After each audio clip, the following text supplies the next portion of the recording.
With great respect to my gurus who taught me astrology, and my pranams to Sage Jaimini and Parashara. And with this introduction, I want to start my today's class. And today's class, let us have some introduction. Let us learn about Dhana Yogas. Let us learn about Dhana Yogas in Jaimini astrology. Before learning Dhana Yogas in Jaimini astrology, let us understand who are benefics and who are malefics in according to Jaimini astrology. See, basically, when you go by Parashara, you can say Jupiter, Venus, waxing moon, and Mercury associated with benefics. These are all benefic planets, and the rest of them are malefic planets. Say Sun, Saturn, Mars, Rahu, Ketu, waning moon, and Mercury associated with evil planets. If any of these planets, they are malefics. But in Gemini, has a little. There is a minor variation between the benefics and malefics in Gemini. First, let us understand it and go into our subject.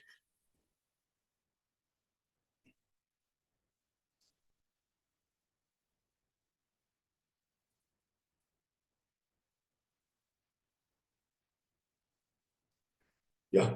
So these are our benefics and malefics. The Gemini system of Vedic astrology differentiates between planets placed on their influence on wealth and fortune. Planets classified as benefic are generally deemed positive for material prosperity and include this Jupiter. This is the planet of wisdom, expansion, and optimism, and Venus, the planet of love, beauty, and material pleasures. Waxing moon represents growth, abundance, and positive momentum. Well-associated Mercury, when linked with Jupiter or Venus, Mercury's analytical and communication abilities enhances the beneficence.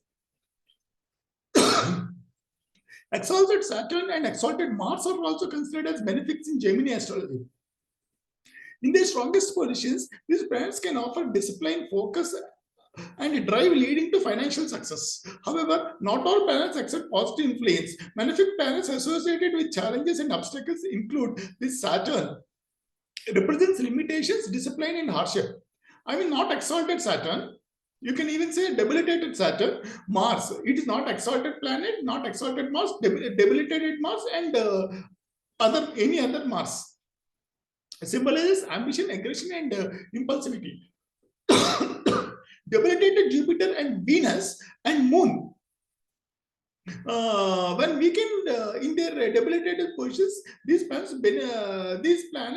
benefic qualities wane. Rahu and Ketu are always malefics. Okay, with this understanding, now let us proceed to examination of Dhana Yogas.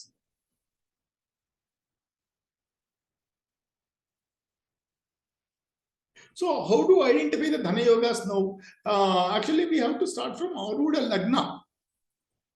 Jaimini astrology analyzes wealth yogas, favorable combinations for prosperity, by examining the 11th house from Arudha Lagna, second house, fourth house from Arudha Lagna. So, actually, we have to study second house, fourth house, and 11th house from Arudha Lagna, and also Arudha Lagna as well. Planets like Venus, Jupiter, Moon, Mercury within these houses contribute positivity and positivity in Dhana Yogas. Okay, in Jaimini astrology, basically preference is given to the placement of a planet than aspect. When we discuss about Parashari, sometimes aspect of a planet and an evil planet altogether modifies the results of a malefic results of a planet. But in Gemini astrology, the presence of a planet in a house is more important than aspect of a planet. Of course, we even see aspects, but presence is more important in Gemini astrology. So we examine second house, fourth house, and 11th house from Arudha Lagna. Now let us study an example chart. See, this is the example chart that what we are studying, and the same will be the example chart in the forthcoming videos also. So we have to study the Arudha Lagna is Sagittarius. Fourth house from second house from Arudha Lagna is Capricorn. Fourth house from Aruda Lagna is Pisces, and 11th from Aruda Lagna, that is also called as Aruda Labha. Aruda Labha, remember this word? It is Libra. So these are the fourth houses we have to study in this chart and identify whether there are Dhana Yogas in this in the chart of this native or not. So let me read the points. I noted 6 points. As you can see in the first chart, this is the chart. Aruda Lagna is identical with the Lagna, which is Sagittarius, and the 11th house from Aruda Lagna. 11th house from Aruda Lagna is Libra. That is this. Waxing moon, a benefic planet is present in Aruda Lagna together with the malefic Saturn. So, as you can see, in the second house, Aruda Lagna is aspected by a benefic Jupiter. So, and also Aruda Lagna is aspected by a benefic Jupiter, and also Jupiter is also aspecting fourth house from Aruda Lagna. See here, Jupiter is placed in a jewel sign. So he aspects all the jewel signs. So the jewel signs are Gemini, Virgo, Sagittarius, and Pisces. These are jewel signs, and Jupiter is aspecting all the 4 houses. And Jupiter is also aspecting his own house. There is one more value addition in this chart. You can see that in the you see the third chart. The second house from Aruda Lagna, which is Capricorn, is aspected by most beneficial planet who is posted in the A2. See now this whereas Aruda Lagna and fourth house are aspected by Jupiter, whereas the second house from Aruda Lagna is aspected by Venus. 11th house is not occupied by any planet, but is aspected by both Rahu and Ketu, as you can see in chart 4 and 5.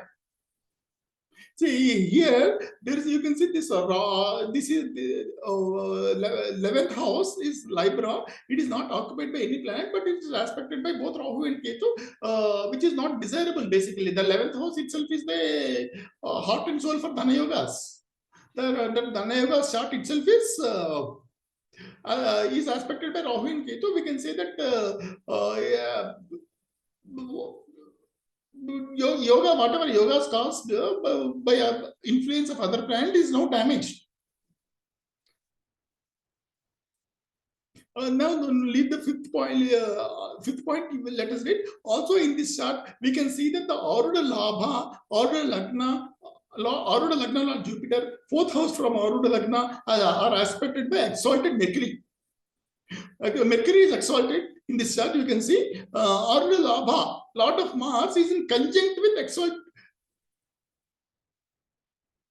Aruda Labha Lord Mars is in conjuncted with exalted Mercury. Actually, it should be Mercury here. I typed it as Mars.